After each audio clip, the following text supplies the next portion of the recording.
Good evening everybody. So today we will see about the other part of the charge transfer transitions if it originates from the metal center. So what we have seen so far that during all these transitions several orbitals are involved which can either be based on the metal or based on the ligand. So these orbitals which are based on the metal and ligand, they are very important to play in these charge transfer transitions because they are highly facile transitions because there is no such restrictions for the corresponding electronic charge transfer. So, if this particular one, that means the metal orbitals, if they can function as a donor orbital and the ligand can function as an acceptor orbital, then what we expect? We expect that there should be corresponding charge transfer from the low lying metal orbital, which is the donor orbital, to the acceptor orbitals which are higher in energy, and as a result we get the corresponding metal to ligand charge transfer transitions.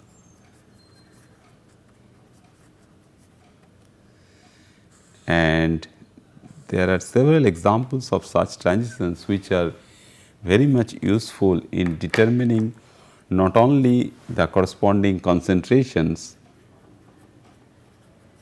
the unknown concentrations of the metal ions, but sometimes the corresponding characterization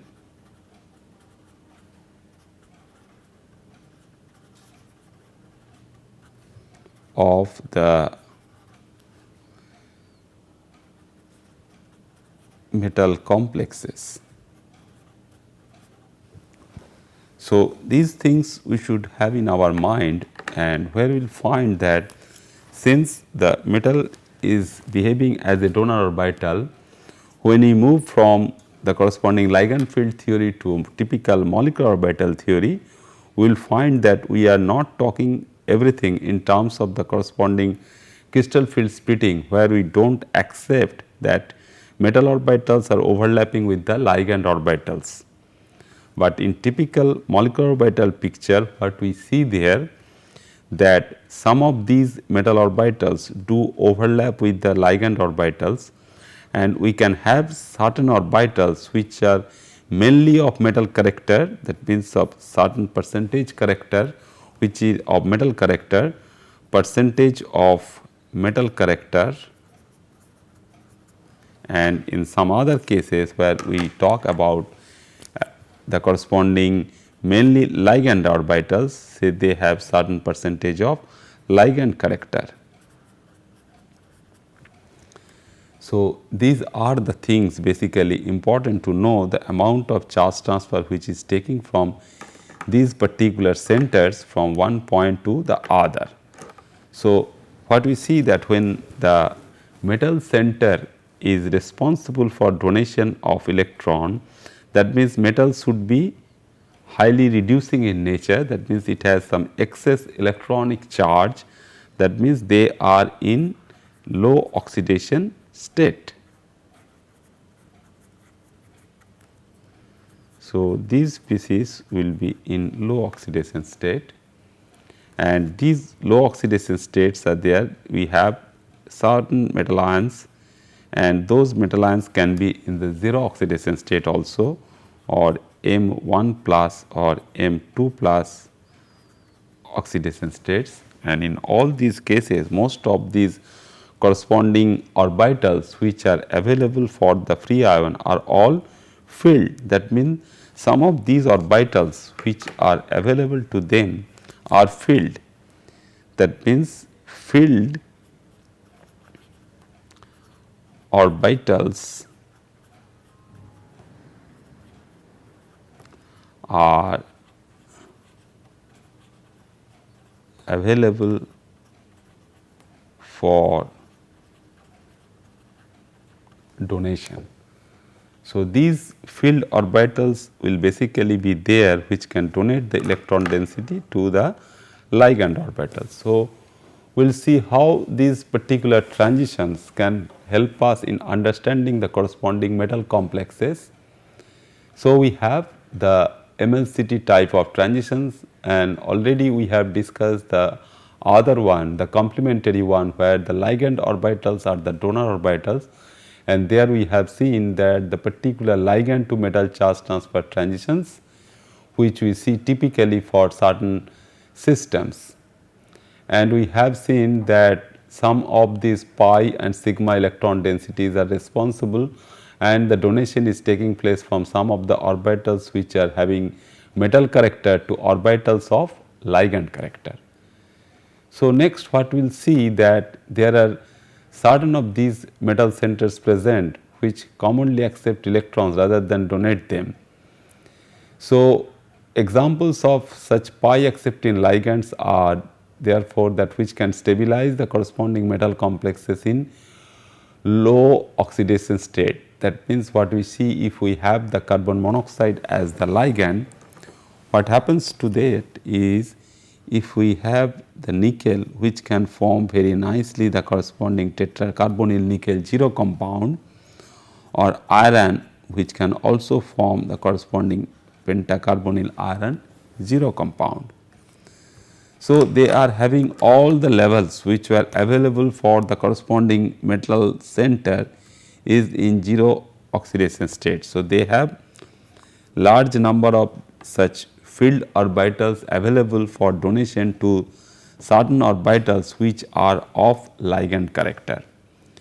So, if these orbitals are available, and we see that in case of nickel we have the corresponding electron density is T2G6 and Eg2. So, the required number of electrons what we can have, we have 2 unpaired electron densities in dz square and dx square minus y square orbitals. And these orbitals are basically of sigma character because they are directly facing the corresponding ligands which are in a tetrahedral geometry. But if we consider them as the corresponding orbitals which are present for TD geometry, the situation is completely different from that of our distribution for the octahedral geometry, because this particular arrangement is for OH symmetry, but for TD symmetry we have the 3 orbitals over here, and we have the E set and the T2 set. So, we have 1, 2, 3, 4, 5, 6, 7 and 8 electrons for the nickel in plus 2 oxidation state, and apart from that, when we just considered is a 0 oxidation state, we have 2 more electrons if it is in octahedral geometry, and if it is in tetrahedral geometry we have a situation like this. So, if we consider that all the 10 electrons which are coming for donation to the ligand orbitals are all filled. So, this T2G set is the dxy, dxz and dyz set, and they are in between the corresponding Cartesian axis which are present for the octahedral geometry, but which can be close to the corresponding tetrahedral orientation of the corresponding ligand system. So, if they can donate the electron density from there to some of these orbitals where we have the carbon monoxide molecular orbital. So, if we see the corresponding molecular orbital picture of the carbon monoxide, it tells us that it can have the corresponding pi electron density which is originating from the corresponding pi bond between the carbon and oxygen, as well as it has the corresponding antibonding orbital, which is pi star. So, if pi star orbital is available for its corresponding acceptance, that means if they are behaving as the corresponding acceptor orbital, then certain amount of charge from these orbitals, which are mainly metal centered, can be pushed to the corresponding ligand acceptor orbital. That is why, since it is accepting the corresponding electron density, it is behaving as a corresponding pi acid. So, these orbitals which are there, which can be functioning as corresponding pi accepting ligands. So, typical example is carbon monoxide, same is true for nitric oxide, Cn minus, cyanide, nitrogen, bipyridine and orthophenanthrone. So, likewise, if we have the corresponding nitrogen centered bidentate ligands like bipyridine and orthophenanthrone, we will find it has also some pi electron cloud, and those pi electron clouds are there for the corresponding bonding pattern, and for antibonding state we have also the corresponding pi star level. So, isocyanate, then cyclopentadienyl and the double bonded carbon system or triple bonded carbon systems all are having multiple bonds between the atoms, whether it is carbon carbon or carbon nitrogen system. So, whenever we have a sigma bond as well as pi bond, it can definitely have the corresponding pi star antibonding level. So, all these pi star antibonding levels, when they are utilized for acceptance of electron density from the metal center, we have the possibility of getting the corresponding charge transfer transition, which can be considered as their characteristic metal to ligand charge transfer transitions. So, if the metal, already we have seen that the metal can be in the low oxidation state and the ligand possesses low lying empty orbital. What is called this low lying? Because the energy of this orbital should be accessible for the transition. If it is in a very high energy region, we definitely not get the corresponding transition in the visible region at least. So, the system will not be colored. So, to get a corresponding colored system, we should have the corresponding transition in the visible region.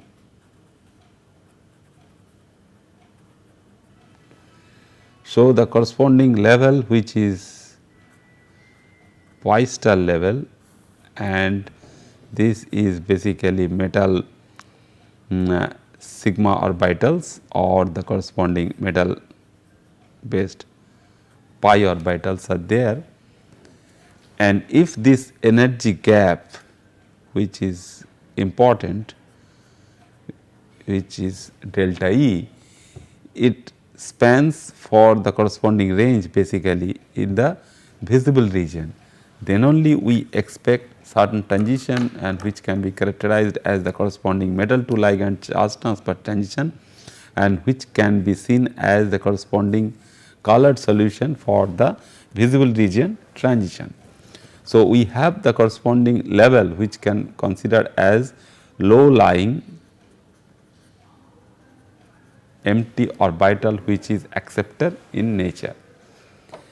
So, for carbon monoxide as well as for cyanide ion, we have the corresponding transitions, such as when it is bound to nickel center or it is bound to the iron center. Similarly, for ferrocyanide and ferricyanide system, iron is bound to the cyanide ions, and then an MLCT transition can occur. So, all these MLCT transitions may take place when we have the situation belonging to these ligands like this or the other set of ligands what we have seen just now. So, this is one pictorial representation, a very simple pictorial representation what we have seen just now for the level. That means, what are the corresponding levels for this M sigma or M pi type.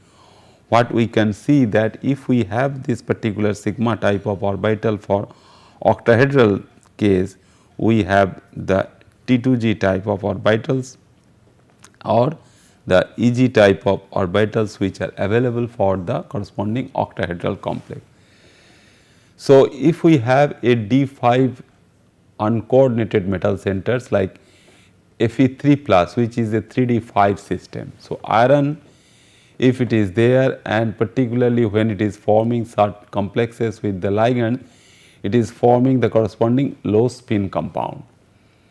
So, low spin iron compound is forming over there, and in octahedral geometry it will have the corresponding electronic configuration of T2G5, and that T2G5 electrons will be there, and we have the corresponding other metal orbitals which are empty. The Eg level is also available over there, and we have the ligand pi star orbitals which are of ligand character. So, these orbitals are of metal character, mostly they are having some certain percentage of metal character, and if we find there is a mixing of the metal and the ligand character, here the corresponding metal character we can find it out from some calculations nowadays for some certain amount of some certain sophisticated calculations like density functional theory based calculations, where we find the percentage of the character of these orbitals, and when we push the electron density from this level to the upper level, and where we have the corresponding ligand pi star level, and the transition is mostly probable for the corresponding range where the T2G level of electron density is giving the corresponding charge density to the ligand pi star orbitals, which are highly allowed transition, because it can have certain transitions to the Eg level also, which will be for the corresponding DD transitions which are not allowed transitions, but due to some vibronic coupling or some other relaxation of the rules, the Laporte selection rule, we can have certain amount of transition which can be considered as the DD transitions. So, apart from these DD transitions, we can have highly intense charge transitions, charge transfer transitions to the corresponding ligand acceptor levels. And if it happens, we have the corresponding lambda max values also. If it is colored, it can be in the visible region. We see the color in the visible region, as also the corresponding epsilon max values which are of say several thousand, say 50,000 or so in mole inverse in centimeter inverse unit. So, this particular charge basically giving us certain amount of these values. So, for D5 complex we can have the corresponding metal to ligand charge transfer in an octahedral complex. So, in an octahedral complex the corresponding energy diagram for the transition would be like this. When we have the corresponding absorption of irradiation, so when the complex is irradiated with light of certain wavelength which can be absorbed, then the electrons in the metal orbitals or the metal based orbital, which are certain percentage, say 80% or 70% of metal character, are excited to the ligand pi star orbital. So, this is the main mechanism. So, we can ask ourselves that what is the corresponding mechanism for typical MLCT transitions. So, what we have seen in other case where we have a different type of mechanism for LMCT transitions, now we have completely opposite type of transition for the metal to ligand charge transfer. So, these sort of charge transfer play some important conclusions to us, like that what we have seen the ligand to metal charge transfers. This is we have seen, we already discussed this thing for KMNO4. When we dissolve it in water, it gives intense charge transfer band and 2 absorption below what we see now, that what type of transition we can have when we record within a corresponding spectrophotometer. It results basically the corresponding transition like this. So, when one particular band which is structured is around 528 nanometer. So, if we measure this particular one in corresponding spectrum is giving the corresponding band at 528 nanometer, which is due to the corresponding pink coloration of this, and some other transitions are also there which are of corresponding less intense, which is in the lower region of the wavelength, which is around or less than 320 nanometer or so. So, this intense charge transfer band, which is a corresponding dilution at the 10 to the power minus 5 molar, we have an absorbance value of say 2.5 or so. So, we can get this in the corresponding spectrum. So, this 528 nanometer band gives rise to the deep purple color. It is the color due to the solution and electron from an oxygen lone pair. So, oxygen, all the 4 oxygen atoms in KMnO4 what we have seen, that we can consider them as the corresponding field level. So, whenever we have in a tetrahedral geometry of this MnO4 and in the terms of the corresponding hybridization scheme, what we know like that of our methane molecule, we have sp3 hybridization scheme.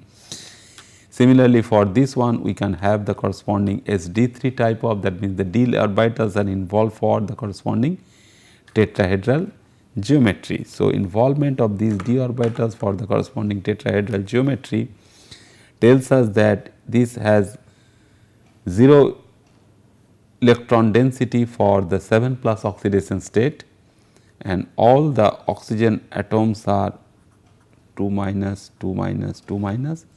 So, they are all filled. So, we have the generated vacant orbitals. So, all the metal ion orbitals are vacant now. It can accept the electron density from the filled ligand orbitals, which are filled on the oxygen. So, oxygen orbitals basically the corresponding s and p orbitals. So, rather the p orbitals basically are available for donation to the metal centers. So, the transition is basically if it is completely p centers to d of the metal ion. So, it is highly favored transition. So, we have a huge intensity for this transition from the oxygen to the manganese center. So, now we have in this particular case what we have discussed also earlier, that in this particular case we have low lying manganese orbital. But in case of what we are discussing today, for the metal to ligand charge transfer transition, we should have certain other type of orientation where the metal orbital giving us the corresponding low lying orbital. So, one such example is the tris bipyridyl ruthenium compound, ruthenium complex. So, ruthenium is in +2 state. It can also be seen for iron compound, but this intensity is very good and the corresponding band for this charge transfer is very much characteristic for this compound. So, whenever we make this compound, because it has some good catalytic properties to show for this tris bipyridyl ruthenium 2 chloride compound. So, when we dissolve in water and this particular compound basically gives a charge transfer band, it can be dissolved in acetonitrile, it can be dissolved in dichloromethane also, where it gives the corresponding charge transfer transitions. So, charge transfer transitions will now take place from metal to these ligands. So, we have 3 bipyridyl ligands. So, this is one bipyridyl, this is another bipyridyl, and this is another bipyridyl ligand we have. So, now we have again certain type of the structured transitions like what we have seen just now for KMnO4. So, we have certain these transitions. So, these are 200, 300, 400 type of this is not 30, 40.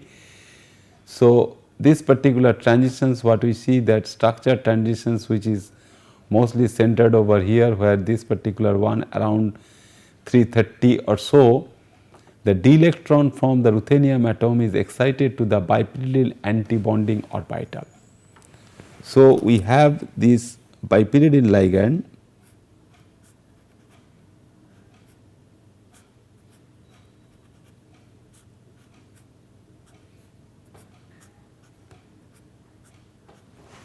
So, this is the bidentate NN donor ligand what we have in our hand, and this is attached to one ruthenium. So, 3 such ruthenium species is there, and these are all neutral. So, from the point of view of any other charge separation during complexation is not taking place, and overall charge of the complex would be 2 plus. So, that is why we have 2 counter anions as the chloride anions. So, we have C double bond N here, particularly if we just focus our attention on this. Similarly, we have another C double bond N. So, we have large number of, that means the 6 such C double bond N bonds are there, which is present, also present in such imine bonds. When we get these imine bonds from the ship bases, so they also give rise to those imine bonds. So, we have the corresponding bonds when they are forming between this carbon and nitrogen. Basically, we have the sigma and the corresponding pi bond. So, whenever we forming this particular bonds, so what we have seen that the typical organic compound, that means when we talk in terms of the corresponding isolated bipyridine molecule, what we see that we have the sigma bonding level, then the pi bonding level, and if we have certain amount of lone pair of electron, because these nitrogen lone pairs are available over there. So, these nitrogen lone pairs are basically utilized for the donation to the metal centers. So, we have the n electrons, the non bonding electrons, and these n electrons are basically engaged in forming the corresponding bond. So, if we find that there are 2 such n electron, the non bonding electron, and if they are basically donated. So, if we have these non bonding electrons on the nitrogen, they are basically donated to the metal center for the corresponding coordinate bond formation. So, we have on the other side, on the high energy side, we have the corresponding anti-bonding level of pi. So, the pi star will be of low energy, since sigma is mostly stabilized. So, if we consider this as the corresponding central part, that is the very center. So, we have the sigma star level is of here. So, within the bipyridyl molecule itself, we have some ultraviolet spectrum.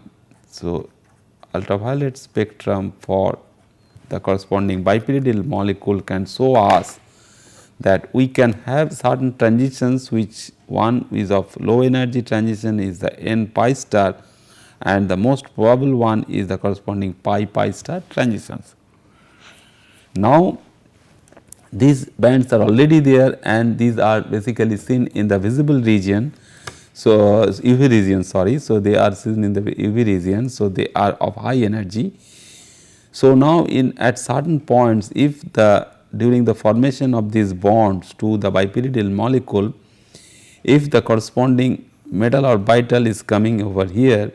So, this metal sigma or the metal pi level, the field level, the metal field pi level is coming over here, and if these are then responsible for the donation, that means these levels are also filled, the metal orbitals are also filled, and if they can donate the electron density to the pi star level of this molecule, we will find that this can show us the corresponding metal to ligand charge transfer transition.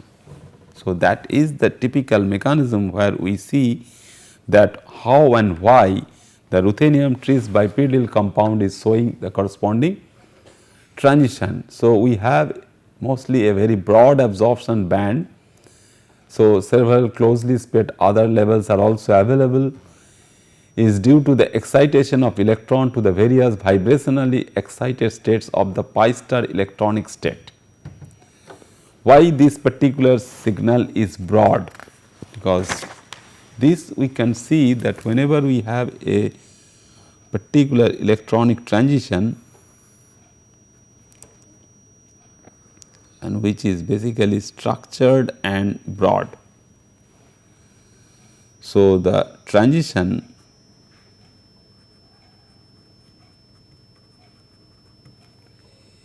is broad and structured. Why this is so? Because whatever transition we are talking about based on the metal level as well as the pi star level of the ligand. So, it is L pi star and say this is M pi say. So, L pi star and M pi is involving for the corresponding electronic transition, and we find it as its corresponding separation is the corresponding delta E value for the corresponding amount of separation between these two levels. Now, we have within this electronic state, since we are talking that we have the corresponding D levels for this MLCT charge transfer transition, what we find that this particular transition we can consider as the metal D level to the ligand P level, because the p orbitals are involved for the formation of the pi as well as the pi star level. So, this is the situation where it is mostly allowed. So, highly allowed transition can take place from D to P, and due to this, and another also good thing is there, since the ruthenium is present in an octahedral geometry. So, we have 3 bipyridine groups are there.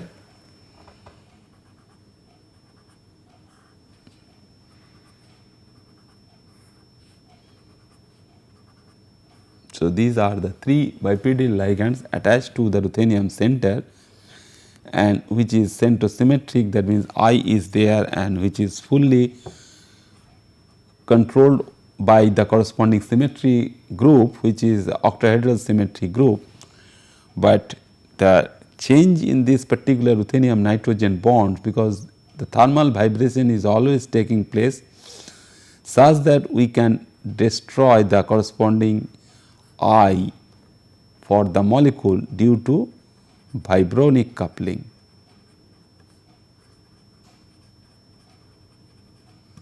So, the molecular vibration is taking place along the ruthenium nitrogen bond axis, and we just basically, because some of these bonds are getting stressed and some are squeezed. So, the I is lost, is not typically centrosymmetric, and due to that loss in the centrosymmetry, there is the corresponding symmetry requirement for this is relaxed, and we have certain amount of allowed transitions due to that. So, that vibronic coupling is also basically giving us some of the other vibrational levels for this molecule. So, within one particular electronic state, so we basically get the corresponding levels not only for the metal center, but also for several other vibrational levels where V is equal to 0, 1, 2, etc. Similarly, for the excited state V is equal to 1, 2 and 3. So, we can have along this particular transition for these electronic transitions, we can have several other transitions from V0 to the other levels.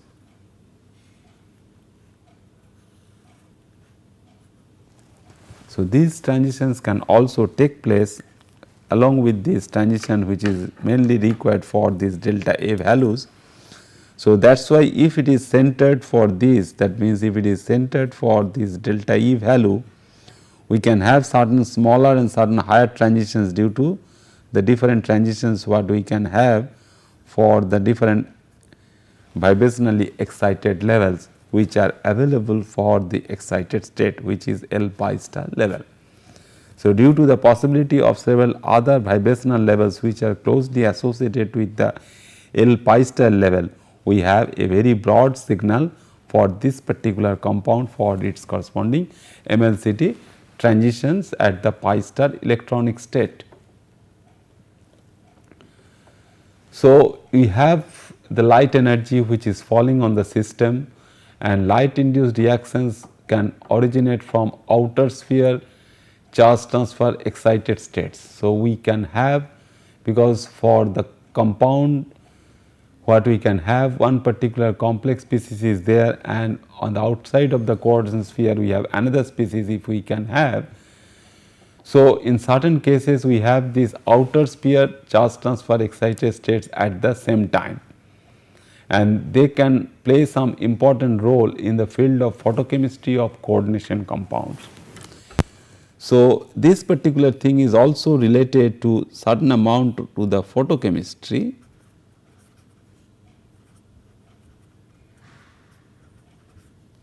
Because we are giving certain amount of radiation to excite the system from the ground state to the excited state. So, if the supplied H nu is such that means the photons are falling on the metal complex, and we expect that certain chemical reaction can take place followed by the corresponding absorption of the photon energy. So, if we have the corresponding facile transitions for this MLCT type, so at this particular wavelength we get basically the corresponding molecule. If we pass this radiation continuously to the molecule, and the entire molecular system can absorb all the radiation which is falling on the molecule, and so all the molecules are getting excited to its first excited state. That means the excited states due to the corresponding charge transfer transition due to metal ligand charge transfer. So, this particular radiation can excite the molecule from lower level to the higher level, and if we have certain species of two part, that means the cationic part and the anionic part. So, this is the cationic part and this is the anionic one, and we can have different species. That means, if here we have M1 species and here we can have M2 species with certain ligands, that means L1 type of ligand, and here also we can have L2 type of ligand. So, if we can see that one particular system is behaving as a corresponding charge transfer species, the other can be of opposite type, then we can see that a complex type of charge transfer transition can take place when we have the corresponding outer sphere excited states. So, in these cases basically if we can have a compound like this is of this particular complex where we have a part which is a cationic part and we have the corresponding anionic part, and they play some important role in the photochemical transformation also. So, if we have this typical compound, we are calling this as ion pair, but is a typical corresponding compound recording upon the corresponding amount of this particular species. So, this can be the whole thing can for the charge balance which is 3 plus and this is 4 minus, that means the metal is present in the bivalent state, but this is in the trivalent state. So, this particular for charge balance, so you can have like that our Prussian blue type of structures where iron is attaching to that particular ferrocyanide and ferricyanide system. Here we have this can be the whole 4 and this can be whole 3 to get the corresponding charge neutral species for these. So, when we dissolve these in water solution, we see they basically display first thing that this when M is present as iron, ruthenium and osmium, they all display metal to bipyridyl. In this particular case is the rhodium one, outer sphere MLCT absorptions at 480 nanometer for when iron metal is iron, 400 nanometer when it is osmium and 379 nanometer when it is ruthenium. For a series of iron, ruthenium and osmium where this basically are changing. So, this particular one in this case what we have seen just now for the corresponding ruthenium compound for the bipyridine also. So, when they are bound to this particular case, they can show the different types of charge transfer transitions in certain complex species also. So, these outer sphere charge transfer bands can shift to lower energies in order of increasing reducing strength. So, if this MCN whole 6 4 minus is present and they have different half wave potential, if we measure it by cyclic voltammetry, we will find the corresponding half wave potential values. The E half values are varying from 0.19 to 0.70 for iron to osmium to ruthenium. That means the corresponding reduction potentials, so more and more we is basically going for positive value as we move from iron to ruthenium. So, this basically gives us a corresponding clue for the corresponding shift in lower energies as we move for complete electron transfer, because the reduction is nothing but the complete electronic charge transfer from one orbital to the other for the species like iron for its reduction, osmium when its reduced form, and the ruthenium and its reduced form. So, when these are present for iron, osmium and ruthenium, they are all in +2 oxidation state. So, when you go for their reduction, they will be forming in the +1 oxidation state. So, next we will just see that other two types of categories for these charge transfer transitions, where we see that ligand to ligand charge transfer transitions are also important. So, earlier we have seen that metal to ligand charge transfer and ligand to metal charge transfer, that means we are basically talking certain systems where we have the metal ligand bonding, and either the metal is transferring the charge to the ligand orbitals or ligand is charging some metal orbital. But now we have reached and we are going to discuss one particular situation where both the two parts are the ligands.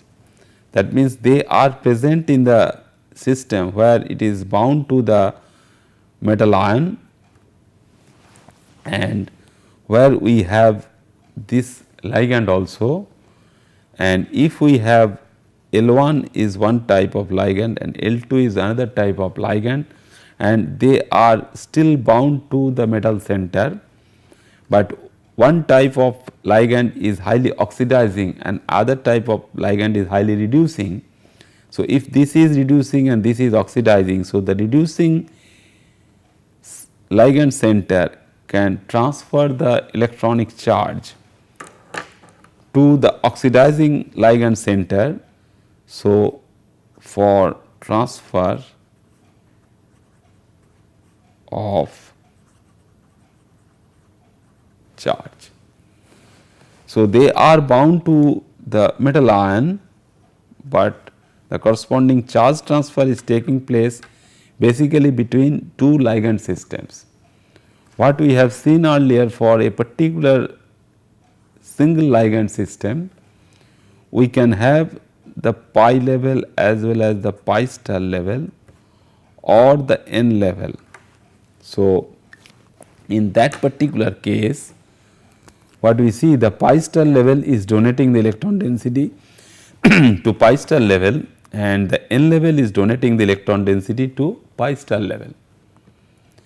Now, the situation is, if this is for L1 and the other one is for L2. So, this particular pi star, it may not be of same energy, and it has also another pi and it has also another n. So, the L1 molecular orbital level, the ground state level is the donor level, and acceptor level will be on L2. So, we have the corresponding transfer of charge density from L1 to L2, and which is basically going through the metal. So, metal is basically functioning as a bridge for this type of charge transfer. So, we have the LLCT type of charge transfer in this particular case.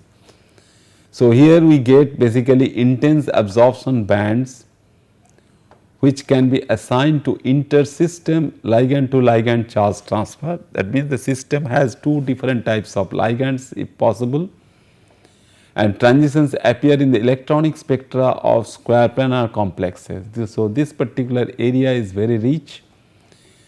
Some of the groups around the world, they are working on the square planar compounds of nickel, palladium and platinum species, which contain a 1,2 ethylene dithiolate type. That means, the sulfur bearing ligand where the sulfur donor groups can donate their electron density very easily, because sulfur donor atoms are very big in size and they cannot hold this particular charge to them.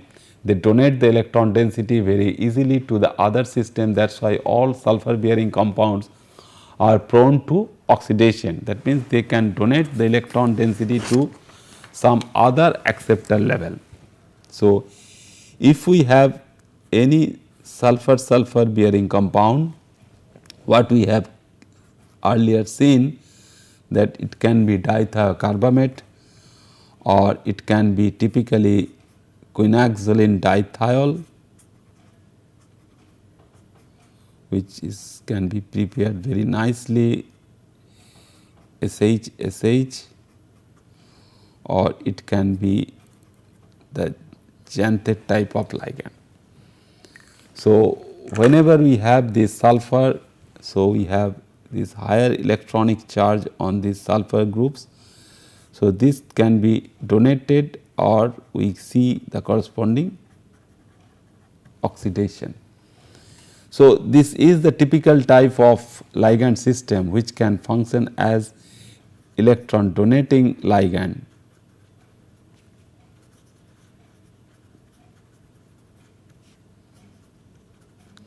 For the corresponding ligand to ligand charge transfer transition. So, other type of ligand what we can have, the typical diimine type or diamine type of ligand, which can be simple ethylene diamine or which can be simple bipyridyl type of ligand, where we have seen that bipyridyl type of ligand can be a very good acceptor ligand for metal to ligand charge transfers, what we have seen.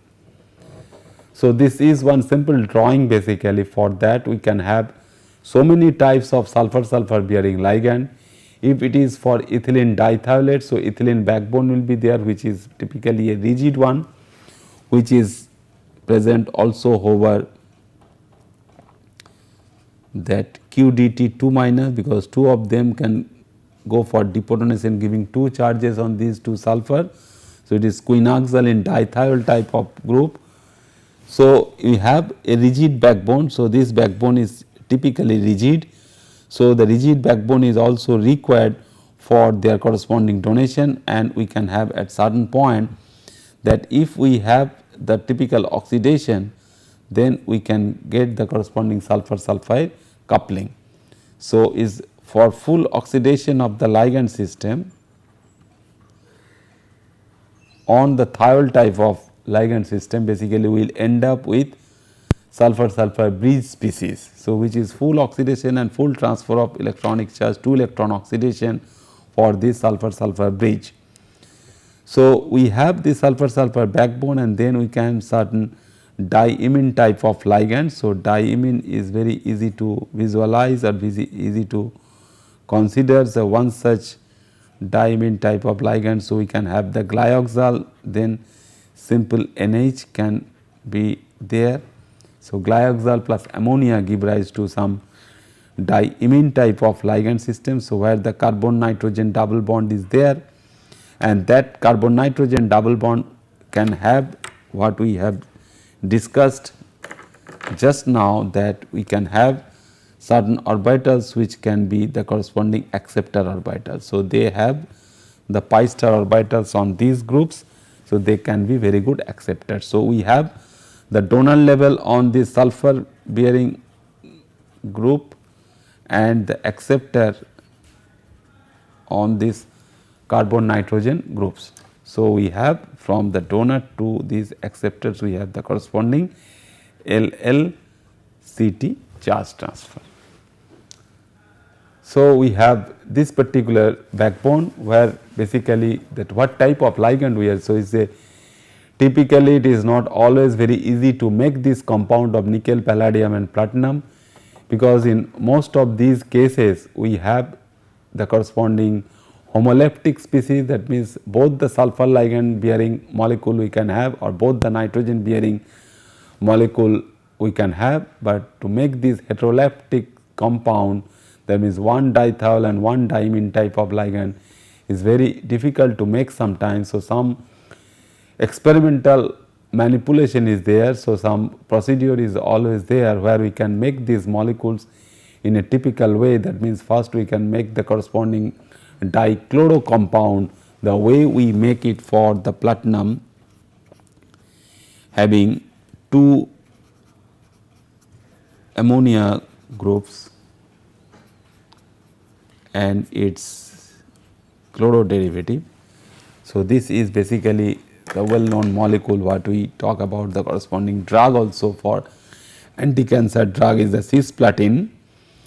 So, this molecule, if we go for that and if we are able to get, because when they go inside the cell, these platinum chlorine bonds are getting hydrolyzed and they are basically going the corresponding replacement for water molecules. So, in this particular case, so certain basic background we can have for this type of synthesis is that if we use simple silver nitrate to take out these halides from the platinum center, we have the corresponding diaco compound, and then any of these ligands basically we can use this S and its corresponding sodium salt, rather S minus Na plus, H minus Na plus. Then we will end up with a compound like this where we have nitrogen and sulfur environment around the platinum center. So, we have the mixed or the heteroleptic species based on the platinum compound, which is square planar. So, this geometry is also important, that it should be square planar for this site of electronic transition. So, energy of this transition is almost independent of the metal ion in the bivalent oxidation state.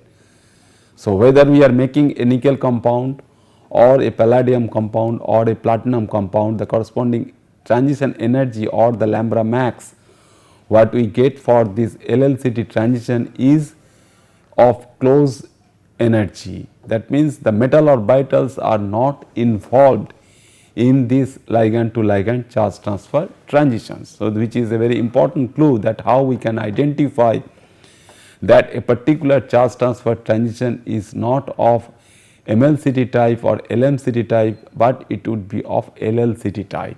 So, if it is metal independent nature, that means if we have three different types of complexes of the same metal ions, metal sites, then we measure the corresponding lambda max values, and those values can immediately tell us that if they are of same energy or close to same energy, we can tell them they are originating for the corresponding ligand to ligand charge transfer transitions.